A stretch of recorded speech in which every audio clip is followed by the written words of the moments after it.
So, as we are walking around here, one of our favorite cities, we came over here to one of the shops to get some soup. Now, the interesting thing about this shop here is that the noodles are freshly handmade, and it's basically crispy pork and barbecue pork. But the broth is what makes it very special here. Delicious though. This is in the main little night market here in Surat, and the soup was just fantastic, very fresh. I had this quite a handful of times when I was here the last time, but we're enjoying this here, and we also had some pork balls.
That's one of the really marvelous things about anywhere that I've been. I mean, this was the first weekend there, and all I could say is that, it's like every single place that I go to, every city that I've been to thus far, it's like there's always some kind of community and get together. And again, it all revolves around food, very affordable food, right? It's the community members themselves that are actually doing a lot of these stands, so it's a means to obviously make income. A lot of the people also have day jobs, right? But it's just so affordable, number one, and number two, it gets everybody outside, right? It gets everybody walking amongst each other. Human interaction, right? People buy 1, 2, 3, 4, 5 things from the shops, right? And that's what's interesting about the whole thing. Like, I think back to our hometowns, what we think community is, and usually, I mean, it's an outing to the supermarket or to go get a cup of coffee somewhere, but even then, it's very isolating. It's very close to ourselves, right? See, everybody's enjoying the evening, everybody's flip-flops, everybody's shorts, everybody's having a grand old time, right? It really makes you think, I mean, why does it have to be so different? I mean, you take into account all the different rules and regulations that people need to adhere by just to have, or just to sell something in our hometowns, right? And that's what makes it interesting, is like it's a lot freer, less thinking, more doing. That's what's wonderful about it all.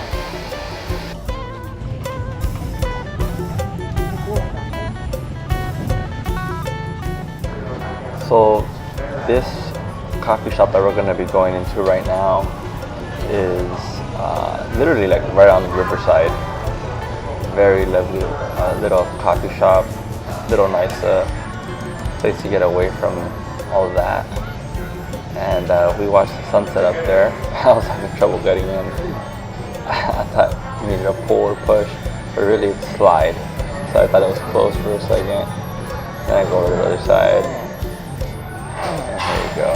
I'm like, bro, just slide the door open.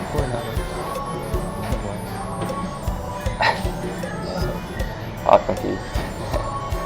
Yeah. So we're going upstairs. Apparently that bottom space right there is like a workspace, which is pretty nice, There's an AC in there, so it makes it nice. There's a little back porch area. And then we're going upstairs.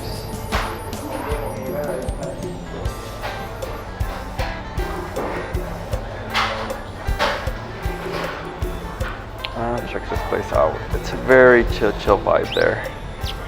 I really liked it to have a cup of coffee or two. I have all of that nice stuff going on.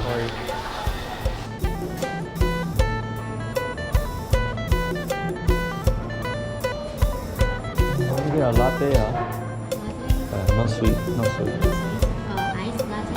Hot, hot. Hot latte. So you want to put in this cup or this cup? Glass? Glass. Maybe 60.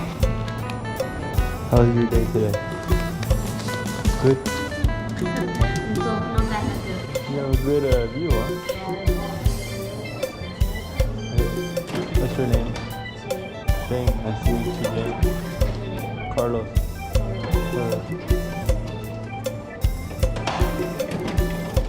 Maybe 60. Oh, okay. Come. Yeah.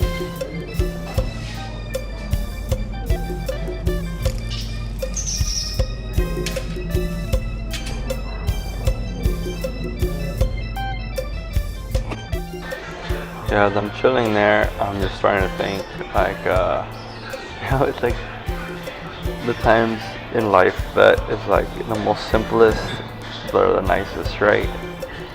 And it's interesting. I mean, a lot of times we always are trying to stay busy doing this, that, or the other, but it's when we're just still, right? And taking in the scenery, in which we're really able to analyze our thoughts, analyze our thinking. And there was something that I read that really resonated with me once before. It was like samurais used to use this practice to keep themselves in a correct state of mind. And whenever they would have a negative feeling or they would experience some kind of negative thought, they would out loud recite, someone feels X. So someone feels fearful, someone feels out of it, someone feels tired. But by doing so, it's very clever because you disassociate with the feeling itself.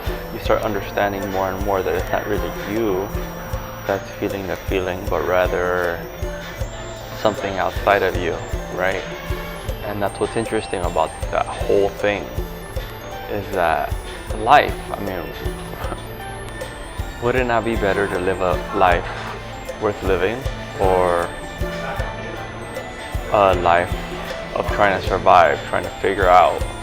Something that's very ongoing in all of my travels is that here, there, or anywhere, I see the struggle in the human experience. And it really makes me question existence more and more, right? And we're all trying to, quote unquote, make it, earn this currency to live a more comfortable life. But then I ask myself, if you could do anything and everything you would want, why struggle so much? Why continually go through this constant battle of trying to figure it out? You know, I see life here, there, anywhere, and it's like what makes people feel happy most of the time is when people don't have to worry about basic things, accommodation, food, you know, where they're gonna get their next paycheck to try to fund their next X amount of time. But I'll tell you, this trip here to Surat is definitely a good one. This place has a very special place in my heart, for sure.